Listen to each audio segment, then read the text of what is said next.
ಇವತ್ತು ನಾನು ಸಂಜೆ ಸ್ನ್ಯಾಕ್ಸ್ಗೆ ಫಿಂಗರ್ ಚಿಪ್ಸ್ ಮಾಡ್ತಾಯಿದ್ದೀನಿ. ನೋಡಿ, 3 ಆಲೂಗಡ್ಡೆ ತೊಗೊಂಡು ಅದನ್ನು ಚಿಕ್ಕ ಚಿಕ್ಕದಾಗಿ ಉದ್ದವಾಗಿ ಸ್ಲೈಸ್ ಮಾಡಬೇಕು. ನಾನು ಸ್ಲೈಸ್ ಮಾಡಿ ಒಂದು ಬೌಲಿಗೆ ಹಾಕ್ಕೊಂಡಿದ್ದೀನಿ.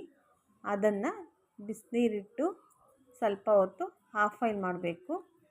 ಹಾಫ್ ಬಾಯ್ಲ್ ಮಾಡಿಕೊಂಡು ಅದಕ್ಕೆ ಸ್ವಲ್ಪ ಉಪ್ಪು ಹಾಕಬೇಕು. ಹಾಫ್ ಬಾಯ್ಲ್ ಮಾಡ್ಕೋಬೇಕು. ಗೊತ್ತಾಗುತ್ತೆ, ಕಲರ್ ಚೇಂಜ್ ಆಗುತ್ತೆ ಹಾಫ್ ಬಾಯ್ಲ್ ಆದರೆ.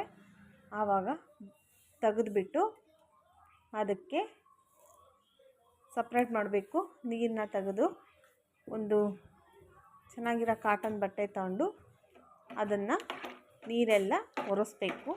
ನೀರೆಲ್ಲ ಒರೆಸಿದಾದ್ಮೇಲೆ ಚೆನ್ನಾಗಿ ಡ್ರೈ ಆಗಿರುತ್ತೆ ನೀರು ಕಾಟನ್ ಬಟ್ಟೆಯಲ್ಲಿ ಒರೆಸಿದ್ರೆ. ನೆಕ್ಸ್ಟು ಅದಕ್ಕೆ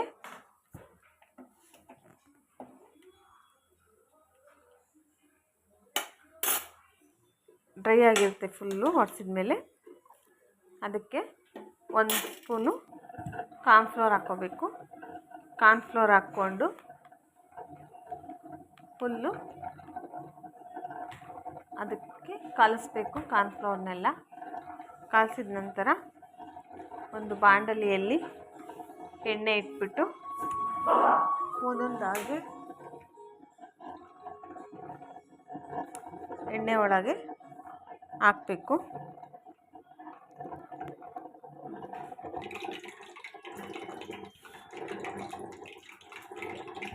ತುಂಬ ಚೆನ್ನಾಗಿ ಗರಿ ಗರಿಯಾಗಿ ಬರುತ್ತದೆ.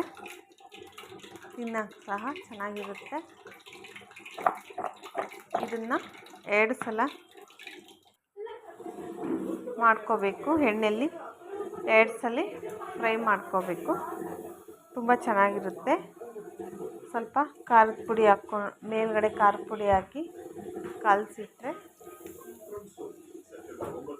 ತುಂಬ ಚೆನ್ನಾಗಿರುತ್ತೆ ತಿನ್ನೋಕ್ಕೆ.